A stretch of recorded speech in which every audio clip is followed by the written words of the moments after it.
사사기 강해는 사사기 전체 내용을 한 장씩 차근차근 풀어서 설명하는 것을 목적으로 하고 있어요. 그래서 그걸 들은 사람은 사사기에 어떤 내용이 있고 어떤 신학적인 이슈가 있고 그것을 통해서 우리가 무엇을 배울 수 있는지, 그리고 특히 그 중에서 사사기에서 하나님이 어떤 분이신지, 왜냐하면 사사기를 얘기하다 보면 하나님에 대한 부분은 빠지고 사람들이 무슨 잘못을 했느냐, 어떤 타락을 했느냐, 뭐 이런 쪽만 관심을 가지는데요. 저는 그 중에서 하나님이 그런 타락한 인간들 계속해서 반복적으로 잘못하는 인간들을 어떻게 다루시고 자신의 백성들을 어떻게 사랑하시고 또 그들을 인도하시고 구원하시는지에 대한 이야기를 좀 더 중심적으로 이야기를 하고 싶어요.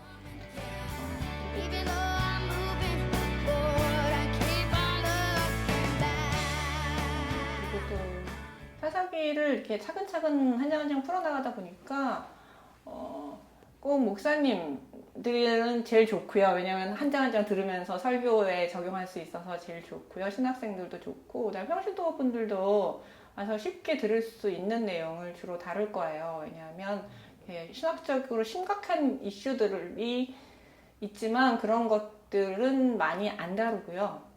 주로 본문 내용을 중심으로 해서 본문 내용을 충분히 해설하는 중심으로 나갈 거기 때문에 부담 없이 와서 듣고 많이 은혜 받고 가셔도 됩니다.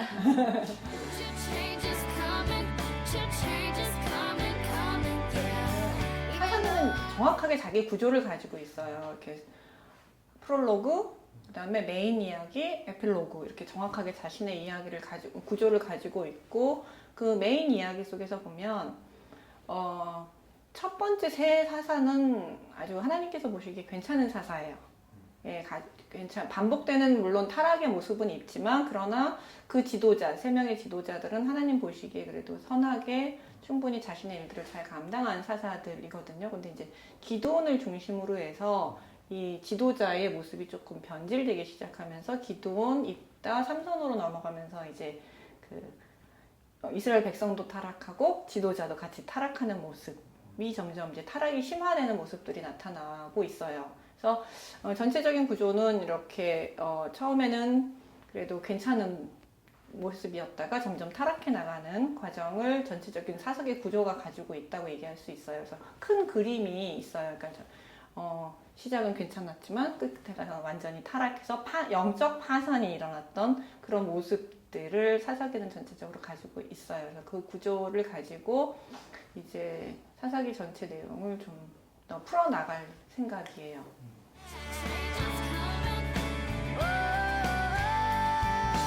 한국교회가 종교적으로 너무너무 열심히, 교회도 크게 짓고 헌금도 열심히 하고 3일 모든 매주 예배에 매번 드리는 새벽기도, 수요예배, 금요 철야 예배까지 해가지고 엄청나게 많은 예배와 헌금과 크게 지은 교회당과 이런 것들이 많이 있지만, 그들이 정말로 우리 한국교회가 영적이냐, 하나님 말씀대로 살고 있느냐, 그렇지는 않다고 보여지는 거죠. 왜 그 사람들하고 거의 비슷해요, 외식하는 모습들이. 그리고 그 교회 내의 약자들이나 교회가 사회적 약자들을 바라보는 그 눈이라든지 너무나도 무정하게 행동하고 있고, 자신의 목적을 위해서 나중에 보면은 그 여자들을 납치해요. 결혼시키기 위해서 여자들을 납치해서 결혼시키고 있어요. 근데 그렇게 얘기하면서 이것은 뭐 자신 베냐민 지파를 위한 거니까 괜찮다 이런 식으로 얘기하는데, 그렇게 말할 때